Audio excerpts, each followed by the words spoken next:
En otras palabras, que mi modo de vivir lo que yo soy como varón, como mujer, se recrea a través de mi libertad y de símbolos que yo pongo y que también la sociedad me adjudica. En otras palabras, el primer sentido de la palabra género es cuando hablamos del género como un hecho empírico, crudo y duro. El hecho es de que los hombres y las mujeres se vestían de otra manera hace 200 años. El hecho es de que lo que era inmoral en la moral victoriana, que era que las mujeres enseñaran el tobillo, gracias. Hoy se consideraría usar la falda solo enseñando el tobillo un signo de máximo conservadurismo social, ¿no? Bueno, pues estas expresiones tan elementales, me da pena aquí con la representante del Instituto Nacional de las Mujeres poner ejemplos a lo mejor tan básicos, pero nos empiezan a ubicar que claro, que no es lo mismo vivir la sexualidad en Papúa, ¿sí? Que en la Melanesia, en África, en Asia, en Europa, en un penthouse sofisticado de Nueva York o en Querétaro. Y que eso se proyecta y se vive de distintas maneras. Bueno, la primera dimensión del género entonces es un hecho empírico. Sin embargo, muchas veces este hecho empírico no se hace la suficiente distinción y se cometen como deslices inmediatos cuando se habla de género, inmediatamente asociado ya a ciertas interpretaciones de este hecho empírico. Y ahí hay un gran debate. Es muy importante entenderlo y no creer que hay una sola teoría de género. Casi siempre, todas las personas que nos gustan estos temas, pues queremos un poco generar adeptos, ¿no? Y hacemos como que ya hay lugares conquistados y que solamente hay una sola visión sobre esto y que se acabó y que el debate está cerrado. Y pues no es así, no es así. Eso de repente puede despistar a algunos públicos, pero conforme uno se va adentrando, uno descubre que no es lo mismo, ¿no? Las teorías de género que están más en conexión con el viejo feminismo de corte marxista, que las teorías de género que están más en conexión con Foucault y con los posmodernos, que las teorías de género interculturales, que las latinoamericanas, que las europeas, y de repente uno encuentra pues, que hay una gran cantidad de teorías de género, donde hay un debate científico muy intenso, y en donde hay posturas diversas. Esa es una segunda manera de hablar de género, como un conjunto de teorías sobre un hecho concreto, que es la dimensión sociocultural de nuestra identidad sexual. Y tercero, también hay que reconocer que tanto en sectores conservadores como en sectores liberales, la palabra género a veces se vuelve ya no hecho, ya no teoría, sino agenda ideológico-política con los intereses a veces más oscuros.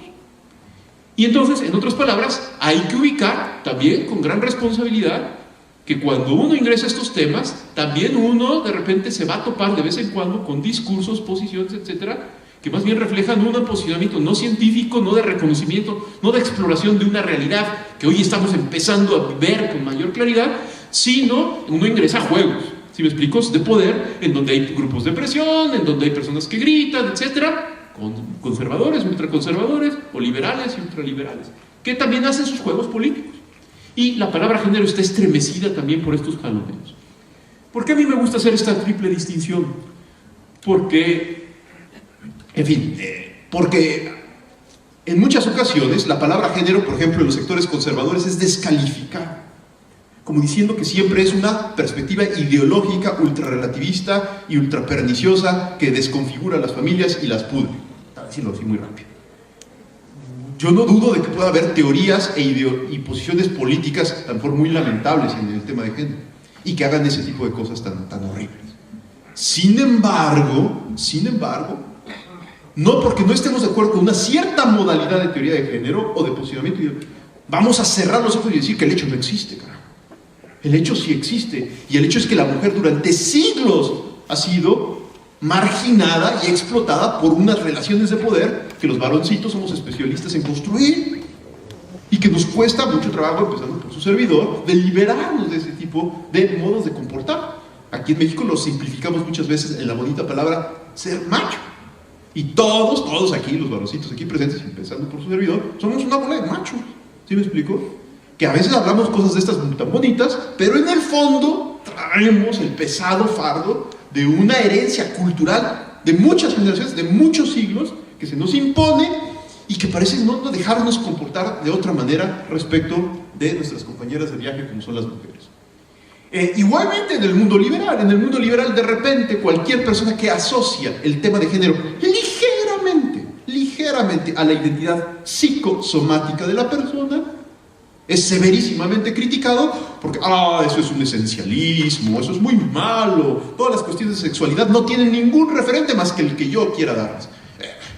No os azotéis, ¿no? Una cosa tan elemental como puede ser el cobrar conciencia con verdadera equidad de género, que hay enfermedades específicamente femeninas que merecen ser atendidas con especial atención, nos muestra que sí hay una conexión, a lo mejor no la que quieren los conservadores, pero sí hay conexiones relevantes entre el género y la identidad psicosomática de las personas. En otras palabras, nada de que yo puedo proyectar mi vida sexual como se me dé la gana. Voy a decir algo muy feo y casi me atrevo a decir que apaguen la grabación para que no quede registrado, pero ¿cuántas de nosotros no hemos cometido graves errores en nuestra vida privadísima en materia sexual?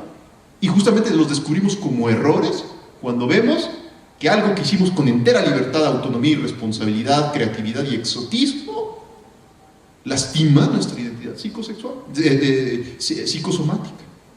Es muy evidente en las enfermedades, ¿no? Pero físicas, pero también en las enfermedades psíquicas, ¿no? Porque la sexualidad no es nada más una cuestión asociada a cierta instintividad en el caso humano, sino está asociada a todo el dinamismo de lo mental y de lo psíquico. No hay nada más íntimo y definitorio en la vida de las personas que la vivencia de su sexualidad. Entonces, las cosas que hacemos o dejamos de hacer en materia de sexualidad no solamente afectan cierto estímulo, cierto placer, cierta satisfacción, sino afectan a toda la persona en todas sus dimensiones, a veces hasta en las muy orgánicas y físicas. Entonces, cobremos conciencia, pues, de que la palabra género está estremecida, no es un tema facilón, pero vale la pena ingresar a él por las siguientes razones que vamos a continuar a mirar con más atención.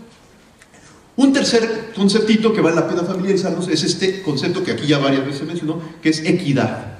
Muchas veces se le maneja como sinónimo de igualdad y hasta cierto punto hay alguna razón para ello. Sin embargo, la palabra igualdad lo que quiere decir simplemente es que de repente, por ejemplo, todos somos iguales en dignidad. Todos tenemos los mismos derechos fundamentales. Todos tenemos, por ejemplo, capacidad racional y mínimamente capacidad lingüística para conversar y participar en la vida pública de nuestra sociedad. Eso significa igualdad. Igualdad, en otras palabras, no indica un deber ser de suyo, una relación de justicia. Es más, hay sociedades muy igualitarias, pero a la baja, ¿no? Piensen ahorita en toda la mano de obra esclava china, ¿no? Me cae que son bien iguales, ¿sí? Pero eso no es precisamente muy estimulable, ni muy sano, ¿no? Ni muy alentador. La palabra equidad lo que trata de decir es que con conciencia que sí tenemos un conjunto de derechos comunes, pero también con conciencia de que hay diferencias importantes, tenemos que aprenderle a dar a cada quien lo suyo dependiendo de su igualdad y su diferencia. Y entonces, equidad de género, el concepto de equidad de género lo que quiere decir es que tenemos que tener un trato diferenciado a lo diferente. Y que no podemos ni masculinizar, lo voy a decir así, no podemos caer en la trampa esa que hubo del feminismo así un poco cincuentero y sesentero, de creer que la mujer se va a liberar por vía masculina, ¿sí me explico? Es decir, imitando patrones masculinizantes, ni el varón se va a volver más bueno y más sensible y candoroso feminizándose, no, sino que hay que renovar la mirada para aprender a descubrir lo valioso de cada diferencia y lograr emancipación y libertad individual y colectiva a partir de la diferencia de cada quien. A partir de la diferencia de cada quien. Eso es lo que trata de plantear este concepto de equidad. Pasamos a la siguiente. El administrador del PNV ha repetido en muchas ocasiones, aquí les pongo una de las citas más célebres y más multicitadas, justamente con una gran evidencia empírica que hay pruebas sólidas de todo el mundo que confirman que la igualdad, yo me atrevería a decir, y la equidad de los géneros acelera el crecimiento económico general, fortalece la gobernabilidad democrática y reduce la pobreza y la inseguridad. Pasamos a la siguiente. Y ahora sí ya, ¿por qué? O sea, ¿por qué es importante todo esto? ¿Por qué el señor administrador del PNUD nos dice esto? ¿Y por qué en el fondo Cristi Morales está estimulando todo este tipo de iniciativas? ¿Nada más será porque tiene que justificar aquí la chuleta? ¿O será porque el presidente municipal le entró la onda de repente de que ay, sí, mi esposa me reclama que haya equidad de género en el municipio? Pues no, bueno, espero que no sea ninguna de esas, ¿no? La realidad es otra, La realidad es otra.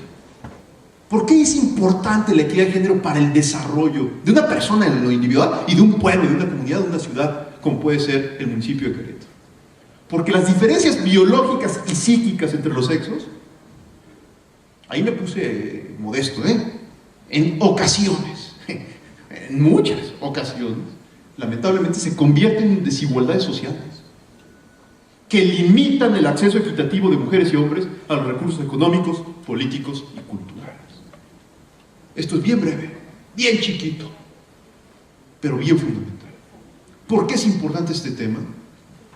Porque resulta nada más y nada menos que más de la mitad de la población en Querétaro, como en cualquier otra parte de la República Mexicana, son mujeres.